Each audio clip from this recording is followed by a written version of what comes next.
नमस्कार साथियों, मैं संदीप पार्थसारथी। स्वागत है आपका अपने YouTube channel Parthasarathi education point पर।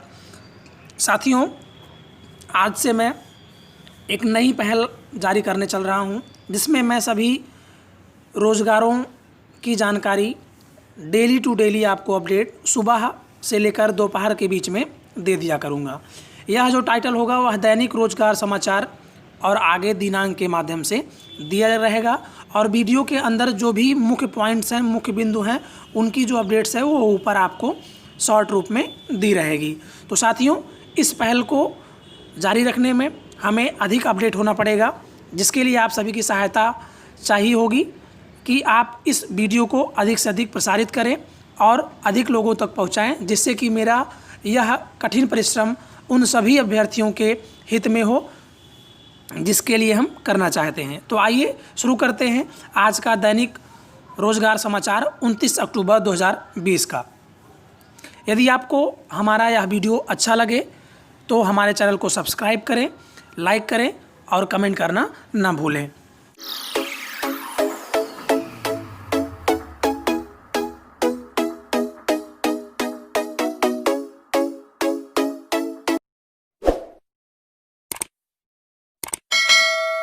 खंड शिक्षा अधिकारी BEO 2019 मेंस का आवेदन प्रारंभ हो गया है, जिसकी अधिसूचना कल जारी हो गई थी, और यह आज जो पेपर में कटिंग है उसके माध्यम से हम आपको जानकारी प्रोवाइड करा रहे हैं।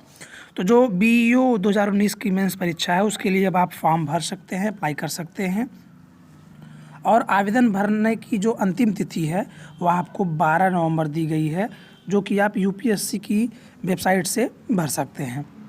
यदि आप भरने के पश्चात ऑनलाइन आवेदन आपको 12 नवंबर तक करना है, और ऑफलाइन जो आवेदन है वह फॉर्म 23 नवंबर शाम 5 बजे तक आयोग के प्रयागराज स्थित कार्यालय में जमा होगा। और आपको बताते चलें कि जो आयोग ने कैलेंडर जारी किया था उसमें खंड शिक्षा अधिकारी की जो मुख्य परीक्षा है वह 6 दिसंबर को प्रस्तावित की गई है, जिसके मद्देनज़र यह फॉर्म 12 नवंबर तक भराया जाना है। और लोक सेवा आयोग ने 12 दिसंबर 2019 को खंड शिक्षा अधिकारी की 309 पदों हेतु यह भर्ती निकाली थी, जिसकी जो ऑनलाइन आवेदन था वह 13 जनवरी से प्रारंभ हुआ था, और 16 अगस्त को अभी हाल ही में 18 जिलों में 1127 केंद्रों पर यह परीक्षा आयोजित की गई थी। परीक्षा में कुल 2,34,064 अभ्यर्थी शामिल हुए थे, और अभी हाल ही में परीक्षा की जो रिजल्ट था, परीक्षा का जो रिजल्ट था वह 1 अक्टूबर को घोषित किया गया था। तो वे सभी अभ्यर्थी जो खंड शिक्षा अधिकारी 2019 का प्री क्वालिफाई किए हैं वह इस फार्म को 12 नवंबर तक भरें और 23 नवंबर तक इसे शाम 5 बजे तक आयोग में जमा कर दें, और उनकी जो परीक्षा है वह 6 दिसंबर को प्रस्तावित है। सभी साथियों के लिए यह बहुत ही खुशखबरी की बात है। जो भी SSC की तैयारी कर रहे हैं या जो भी वनडे एग्ज़ाम की तैयारी कर रहे हैं उनके लिए एक अच्छा अवसर आने वाला है, जिसमें CHL 5,000 पदों पर भर्ती के लिए आवेदन 6 नवंबर से मांगे गए हैं, अर्थात मांगे जाएंगे, आवेदन किया जाएगा। और SSC की ओर से 6 नवंबर से 15 दिसंबर के बीच यह आवेदन लिया जाएगा। इसमें जो योग्यता है वह विभिन्न पदों पर जैसे LDC, JSU, PA, SA के शैक्षिक योग्यता किसी भी बोर्ड के 12वीं पास रखी गई है, और डाटा एंट्री ऑपरेटर के लिए शैक्षिक योग्यता विज्ञान वर्ग के साथ गणित होना चाहिए। अर्थात CHL के जो अन्य सभी पद हैं उनके लिए केवल आपको 12वीं किसी भी बोर्ड से आप पास हों, लेकिन डाटा एंट्री ऑपरेटर के लिए यह विशेष योग्यता है कि विज्ञान वर्ग के साथ साथ गणित भी होनी चाहिए। और जो इसका पैटर्न है परीक्षा का वह है कि पहले चरण की परीक्षा कंप्यूटर आधारित होती है, जबकि दूसरे चरण की परीक्षा लिखित होगी, यह पेन पेपर पर आधारित होगी, और तीसरे चरण में जो स्किल टेस्ट होता है वह कंप्यूटर पर होता है, और इसमें पहले चरण की परीक्षा ऑनलाइन होगी। अर्थात जो CHL का फॉर्म है उसमें आपको 3 चरण होंगे। पहले चरण में जो कंप्यूटर पर आधारित होगी, दूसरी लिखित होगी, और जो तीसरी होगी स्किल टेस्ट वह भी आपको कंप्यूटर पर देनी है।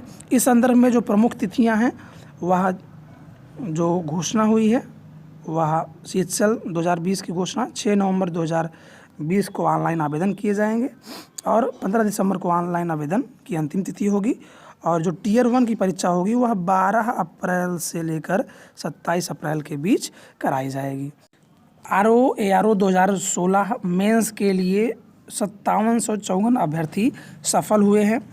उत्तर प्रदेश लोक सेवा आयोग ने RO-ARO अर्थात समीक्षा अधिकारी का जो रिजल्ट है वह जारी कर दिया है। बुधवार को जारी रिजल्ट में मेंस अर्थात मुख्य परीक्षा में कुल 5754 अभ्यर्थी सफल हुए हैं। आयोग के कैलेंडर में 2016 में RO-ARO का फॉर्म आया था, उसकी परीक्षा 22 दिसंबर से प्रस्तावित है। आयोग ने RO-ARO 2016 के तहत 361 पदों के लिए यह भर्ती निकाली थी और यह 20 सितंबर को 17 जिलों के 823 केंद्रों पर 2 पालियों में कराई गई थी। और सचिव ने बताया था कि परिणाम औपबंधिक है। प्राप्त अंक व श्रेणीवार कट ऑफ अंक अंतिम चयन परिणाम के बाद वेबसाइट में होगा। सूचना का अधिकार अधिनियम 2005 के तहत प्रार्थना पत्र स्वीकार नहीं होंगे। अर्थात यह जो RO-ARO 2016 का रिजल्ट था वह जारी कर दिया गया है और उसमें कुल 5754 अभ्यर्थी सफल हुए हैं। 69,000 शिक्षक भर्ती में TET के जो अंक संशोधित हुए थे वो अब मान्य कर दिए गए हैं। सचिव बेसिक शिक्षा परिषद प्रताप सिंह बघेल की ओर से जारी सूचना में कहा गया है कि 69,000 जो सहायक अध्यापक भर्ती थी, सचिव बेसिक शिक्षा परिषद की ओर से टेट के अंकों में जो संशोधन किया था, ऐसे में आवेदन के बाद में प्रमाण पत्र में संशोधन को सचिव ने मान्य घोषित कर दिया है। अर्थात उन्होंने कहा कि यह मान्य होगा, क्योंकि अभी जो टेट के संशोधित प्रमाण पत्र थे इसको लेकर जब अभ्यर्थी काउंसलिंग से लेकर नियुक्ति तक बीएसए के लिए जो बीएसए सहित चयन समिति के सामने रिपोर्ट करते हैं तो उनके प्रमाण पत्र और आवेदन पत्र में अलग अलग अंक को लेकर सवाल उठ रहे हैं और उन्हें चयन से बाहर कर दिया जा रहा है। तो बेसिक शिक्षा परिषद ने इस प्रकार के चयनित अभ्यर्थियों के संशोधित प्रमाण पत्रों को मान्य घोषित कर दिया है। अर्थात उन्हें काउंसलिंग से या नियुक्ति से प्रक्रिया से बाहर नहीं किया जाएगा। तो वो उन सभी अभ्यर्थियों के लिए सूचना है जो 69,000 शिक्षक भर्ती में इस समय उपस्थित हैं, उसमें गतिमान है। और यह जो समस्या थी वह बेसिक शिक्षा परिषद और नियामक की थी, जिसके कारण इसका सभी अभ्यर्थियों को लाभ मिल रहा है। जैसा कि मैंने पूर्व की भी वीडियो और कुछ व्यक्तियों को जो व्यक्तिगत संपर्क में आए थे उनको मैंने बताया था कि इस प्रकार की कोई दिक्कत नहीं होगी, यह विभागीय समस्याएं हैं और इसका समाधान बहुत जल्द हो जाएगा। यह सूचना भी 69,000 शिक्षक भर्ती से संबंधित है जो कि विद्यालय आवंटन से संबंधित है। तो अभी हाल ही में एक अधिसूचना जारी की गई थी जिसके माध्यम से बताया गया था कि विद्यालय का अलॉटमेंट कैसे किया जाएगा। तो उसमें जो अलॉटमेंट है वह 4 सेशन के अंतर्गत किया जाएगा। जो पहला सेशन होगा उसमें जो फीमेल दिव्यांग महिला होंगी उनका किया जाएगा। दूसरे में मेल जो दिव्यांग पुरुष होंगे उनका किया जाएगा। तीसरे में जो अवशेष अर्थात जो अन्य महिलाएं हैं दिव्यांग के इतर, उनको विद्यालय आवंटित किया जाएगा। तत्पश्चात सबसे लास्ट में जो शेष बचे हुए अर्थात इन तीनों बिंदुओं में जो अनुपस्थित थे या उस समय उपस्थित थे लेकिन देर से आए थे, तो उनके लिए सबसे अंतिम में विद्यालय आवंटित किया जाएगा। तो वही इसमें कहा गया है कि यदि आपको देर होती है पहुंचने में तो विद्यालय आपका अंत में आवंटित किया जाएगा। जो यह आवंटन होगा वह प्रेरणा पोर्टल पर सॉफ्टवेयर के माध्यम से ऑनलाइन की जाएगी तैनाती और मेरिट के अनुसार ही तैनाती की जाएगी।